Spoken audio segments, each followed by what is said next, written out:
Coucou à tous et bienvenue sur ma chaîne. On se retrouve aujourd'hui pour la guidance spirituelle de la semaine du 18 au 24 septembre, guidance que j'ai réalisée avec l'oracle des chakras de Karine Sangster. Donc on va commencer tout de suite avec la première carte qui porte le numéro 42. Elle s'appelle Lucidité et ses mots-clés sont compréhension, éveil, conscience et auto-évaluation. Donc dans cette carte, pour moi, il y a l'idée qu'on doit garder une certaine lucidité dans sa vie et réussir à voir au-delà des apparences. Il y a aussi pour moi l'idée avec le troisième œil sur le front de la femme là qui est ouvert, qu'il nous faut apprendre à voir l'invisible, c'est-à-dire apprendre à voir au-delà de ce que voient nos yeux physiques. Il y a aussi pour moi l'idée qu'il faut prendre du temps pour soi. Prenez par exemple le temps de méditer, de vous relaxer. Prenez le temps de plonger au plus profond de vous. Prêtez aussi attention à vos rêves, à vos intuitions, car souvent c'est de cette façon que notre lumière intérieure nous guide.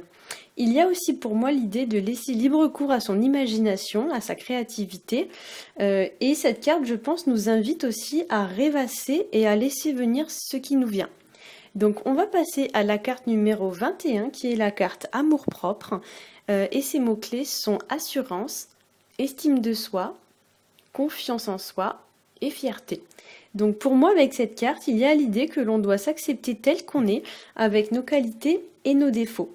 Il y a l'idée aussi pour moi que lorsqu'on cherche à se faire bien voir des autres, lorsqu'on cherche à se faire accepter à tout prix par les autres, au final, on finit par perdre un petit peu sa propre identité. On finit par perdre son estime de soi, son amour-propre.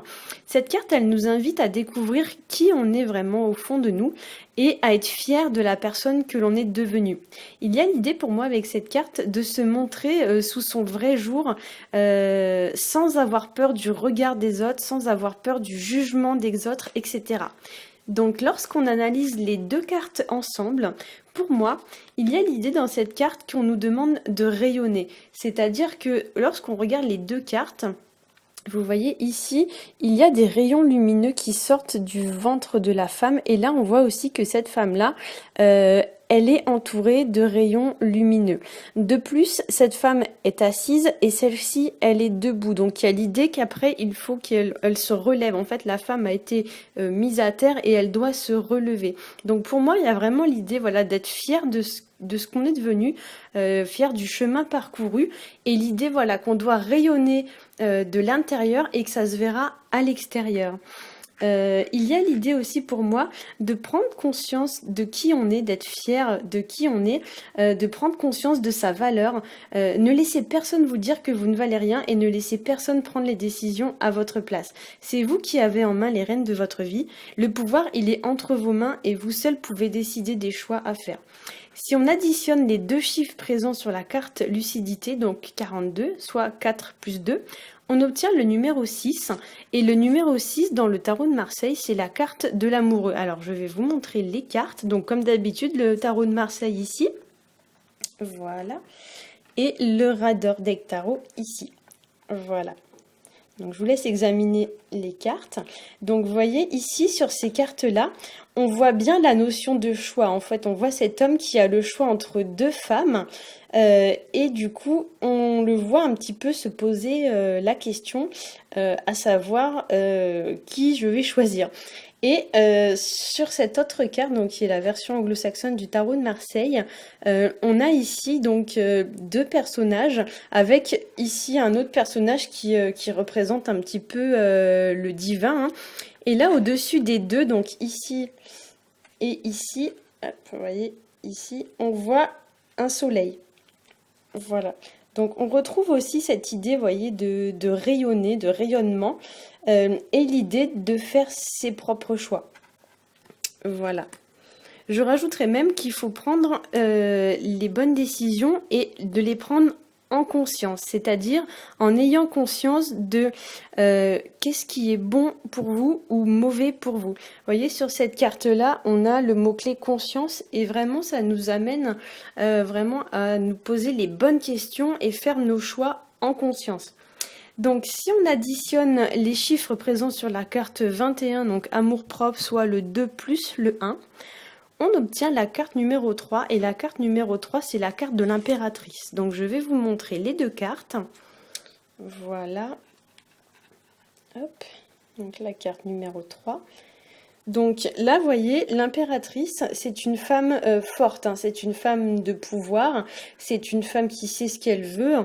Elle sait mettre des limites dans sa vie, elle sait s'affirmer, elle sait se faire respecter, et surtout, elle sait que son pouvoir, il est entre ses mains.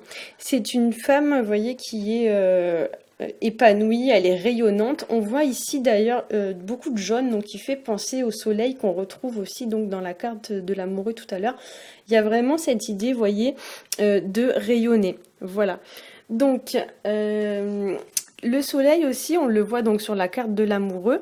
Et il y a l'idée, vous voyez, pour moi, avec toutes ces cartes, qu'il faut vraiment, voilà, s'affirmer, respecter ses propres choix, rester fidèle à ses valeurs et que si on arrive à faire tout ça, on y gagne en pouvoir, on y gagne en estime aussi bien vis-à-vis de soi que vis-à-vis des autres et surtout, voilà, on rayonne.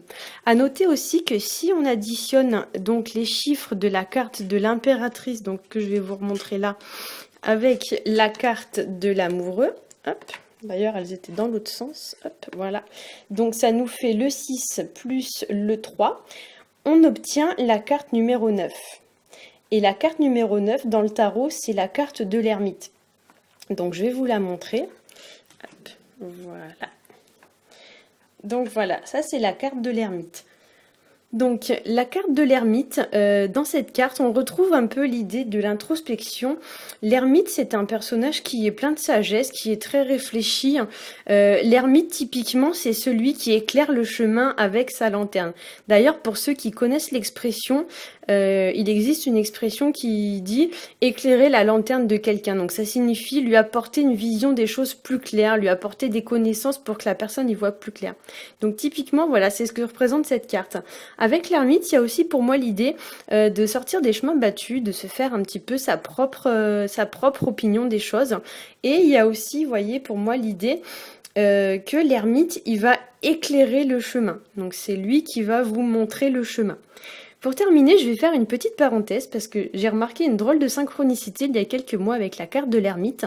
En fait, l'illustration de la carte de l'ermite, elle est identique à l'illustration de la pochette d'un album que j'aime beaucoup, qui s'appelle Stairway to Heaven de Led Zeppelin. Stairway to Heaven, en français, on pourrait le traduire par les escaliers menant au paradis. Donc l'ermite, vous voyez, c'est vraiment ça. En fait, c'est l'homme qui mène au divin. C'est l'homme qui met les choses en lumière et qui vous mène au divin.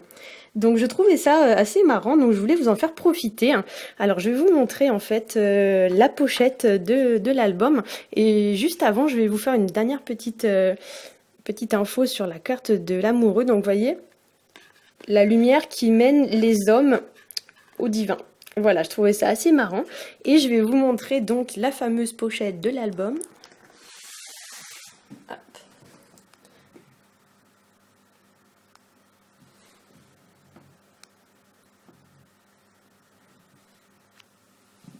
Je vais essayer de vous mettre voilà, la carte à côté.